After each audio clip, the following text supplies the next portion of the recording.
कहा कि हम ये 8 नाम इसलिए दे रहे हैं ताकि आप ये ना कहो कि हम बिना सबूत के बात कर रहे हैं।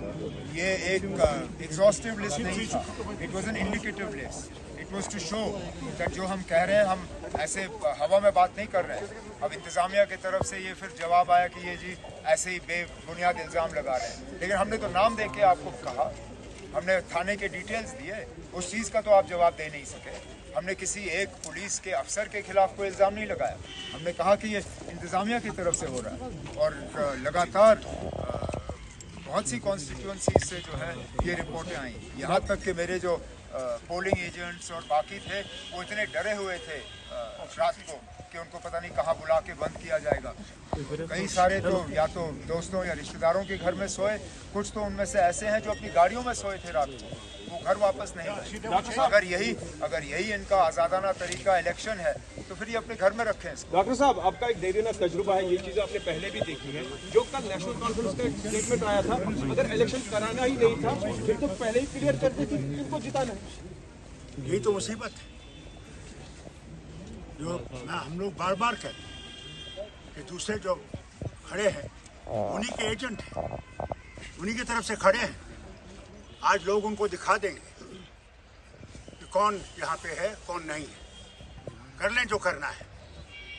फिर तो लोगों का भरोसा उठता है, लेकिन होता है जरूर उठेगा। पार्टी भी इसी तरह की एलिगेशंस लगा रहे हैं कि उनके वर्कर्स को। मैं आपसे कह रहा हूँ ना, यही तो मुसीबत है। अपनी पार्टी के तरफ से इस तरह के इल्ज़ाम लगाना तो मजाक की बात है, क्योंकि ये किया ही जा रहा है उनको फ़ायदा पहुंचाने के लिए। और है कौन मरकज़ की तरफ से इलेक्शन लड़ने के लिए? और ज़रा बताएं कौन से वर्कर? मैं फिर ये बात दोहराता हूँ ना, हमने तो कम से कम आपको नाम दिए, थानों के डिटेल्स दिए, वो ज़रा बताएं कौन है और किस थाने में लिया गया। अब चलिए, जो हुआ सो हुआ, रात गई बात गई, आज नया दिन है। अब उम्मीद करते हैं कि हमारे वर्करों को इस तरह तंग नहीं किया जाएगा। आज हम पोलिंग बूथ के बाहर खड़े हैं, हमने अपने वोट का इस्तेमाल किया। हमारे साथ 2 फर्स्ट टाइम वोटर हैं जो पहली मरतबा वोट डाल रहे हैं। ये पहली बार है कि हमारी फैमिली की 3 पीढ़ियाँ जो है एक साथ वोट डालने आए।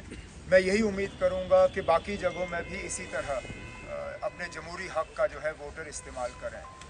अगर के ये कहा गया है कि कोई बॉयकॉट नहीं है, किसी तरह की वायलेंस नहीं है, किसी तरह का खतरा नहीं है, तो फिर बढ़ चढ़ के लोगों को जो है इस इलेक्शन में हिस्सा लेना चाहिए, अपने वोट का इस्तेमाल करना चाहिए, क्योंकि आखिरकार यही एक जमहूरी तरीका है जिससे कि हम अपनी आवाज़ जो है वो बुलंद कर सकें।